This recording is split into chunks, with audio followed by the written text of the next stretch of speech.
Eto izay de Madagascar official dia maneho fisaorana Andriamatoa Filoha amin'ny fitondravan'ny gouvernement de la République. Kanefa mbola tsy ampy izany. Mbola mangataka ihany koa izahay ny andravanao ny antenimieram-pirenena,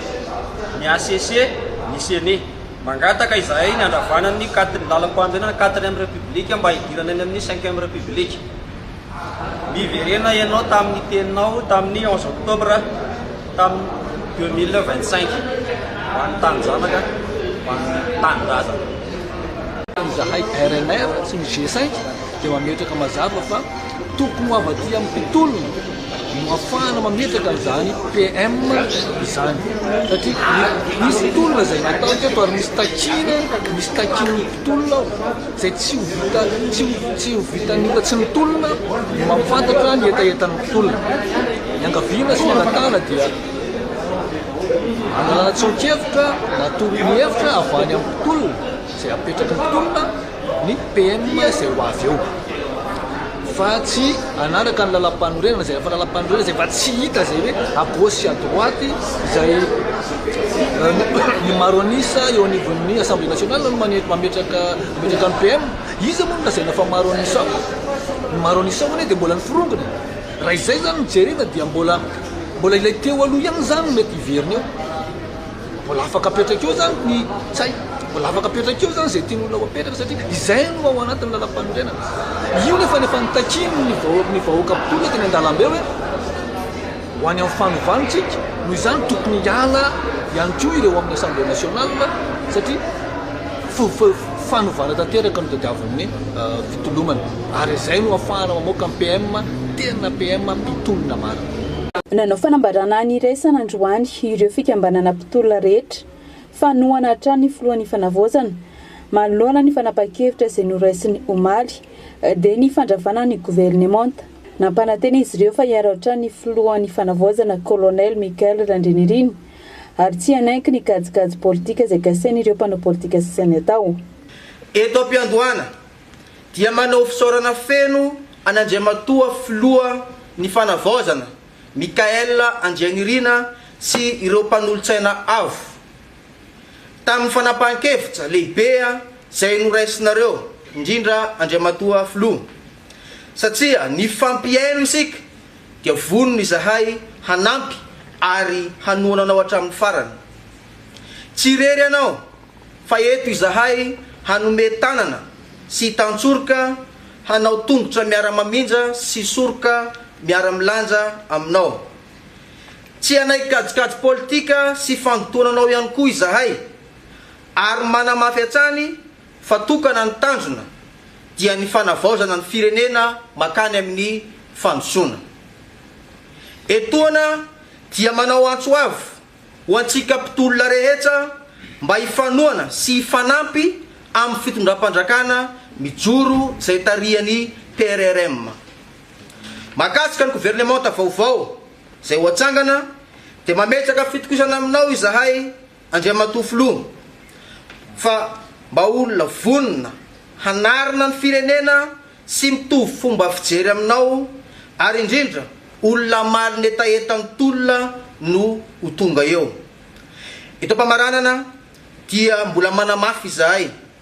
fa eo anilanao hatrany na amin'ny mamy na amin'ny mangidy ho an'ny tanindranaka masina tanindrazana. Nanamafy ny firesakina izay misy amin'ireo sampitolona ny filohan'ny tanora-pitolona ho an'ny fanovana ary nandiso tanteraka ny filazana fa atao fitaovana politika izy ireo. Feny zao zavatra iarahantsika mahita zao moa zany dia io zany manambara fa mirahina ary mijoro indrindra fa sarotiny amin'ny tolona indrindra ny foto-kevitra amin'ny fandovandrafitra sy amin'ny fanavaozana ny Madagasikara ny mpitolona rehetrarehetra. Raha misy ny ataontsika hoe olona na feo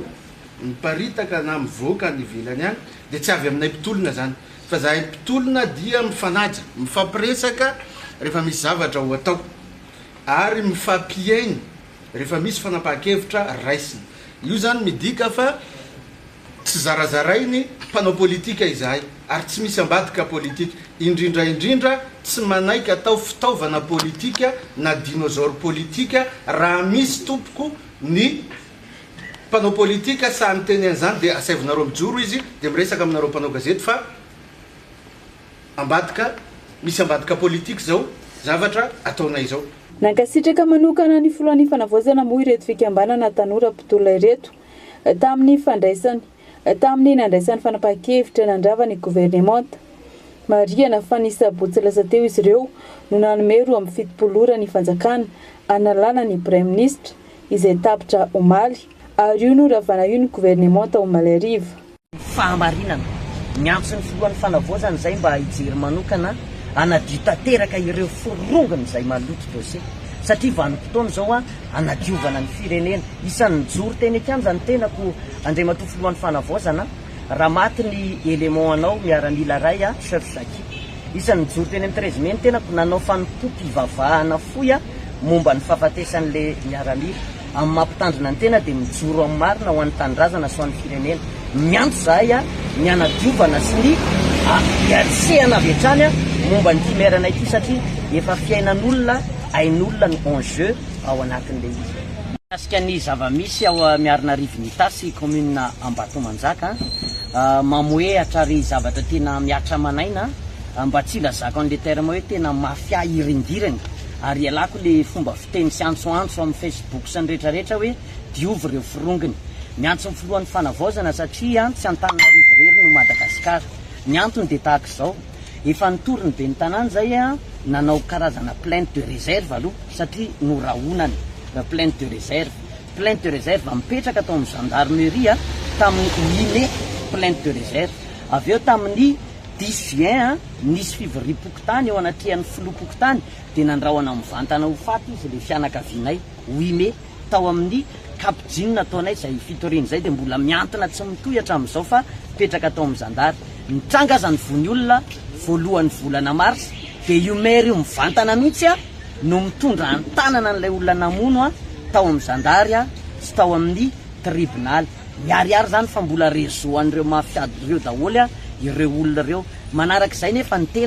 tenako mpitandrina misoratra masina hoe famarinana no manandratra firenena fa efa namorona ny dossier ihany koa raha mamangy an'ireo fianakaviana any ambanivohitra ireo dia nolazainy fananakan-dalana rehefa nitranga ny von'olona izay nazahoana certificat médical 220 andro dia efa fataony zareo ilay mamorona dossier io fianakaviana io ary moa efa namorona dossier dia mena baiko ny zandary hoe chargeo ny enquête na zavatra tsisy ny tenako mpitandrina efa mandeha amin'ny lalana dia nataonda anaty fitoriana hoe nanaka anazy dia omena baiko ny zandary hoe chargeo ny enquête dia avy eo ny tribunaly mety anao zay mety tsy haiko zay efa nataony tany fa ny mahafinaritra mbola tsy voatratrany tsy nety tratrany amin'izay ny tenako fa ireto fianakaviana tambany vohatra ararotiny amin'izay tsara ny manamarika fa tamin'ny juillet 2021 mbola natanjaka ny fitondrana loko teo aloha dia efa nitarainy izay tany amin'ny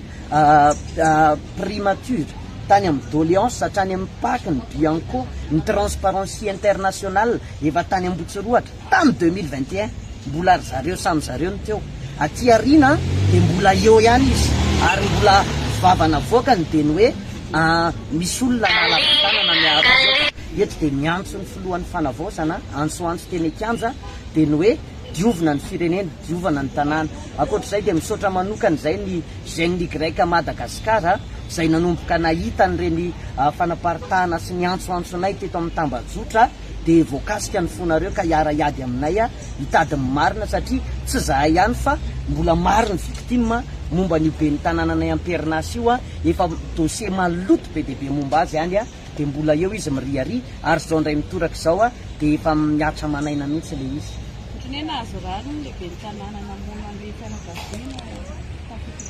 Tamin'ny fitoriana teo dia toy le fanao efa mamohatra mahazatra rehefa reniny fa torana moa ny avanay torana tsy natsiaro-pelo ito renim-pianakaviana ito no vavolombelona izay renim-pianakaviana sendra atsaka no nahita 10 lahy mikapo-olona famaky efa torana le fianakaviana rehefa hiakatra zahay andeha hanao fitoriana dia izy ny tonga alohany amin'ny gendarme sy ny any amin'ny toerakafa dia misy manolo hevitra izy misy manolo-tsaina hoe mody manova koa fitoriana dia ny gendarmerie mihitsy izay ialana itsiny ny fiteny filamatra dia namanay ny gendarmerie fa mifona fa tamin'ny efa nanao fitoriana tao akady lalana izahay mbola tamin'ny 2025 tao akady lalana momba nyreo gendarmerie zay miopefy satria ny tenako zao efa nisy gendarmerie mandrahoana mihitsy ny laza ny zava-misy satria tena namany lehibe ny tanàna mavarina nefa dia misy kosa ireo zandary tena mandala ny famarinana misy adjudant chef maromaro dia mipitsipitsika aminay dia miteny hoe tandremyle gendarme zaozao fa kamany madame Lemera i madame Lemera zay misy dossier any any ampaky misy dossier any amin'ny section de recherche criminelle eto indray zay dia tsy anaiky fa izy indray no mitady ahazo amin'rariny amin'ny von'olona sy ny kapa famaky misy certificat médical fa ny vavany dia hoe zay ray miresaka na ny vola na ny fahalalana olona fa ny anay Andriamanitra ary ny marina tsy mba maty ary ny marina tsy maintsy mitotra.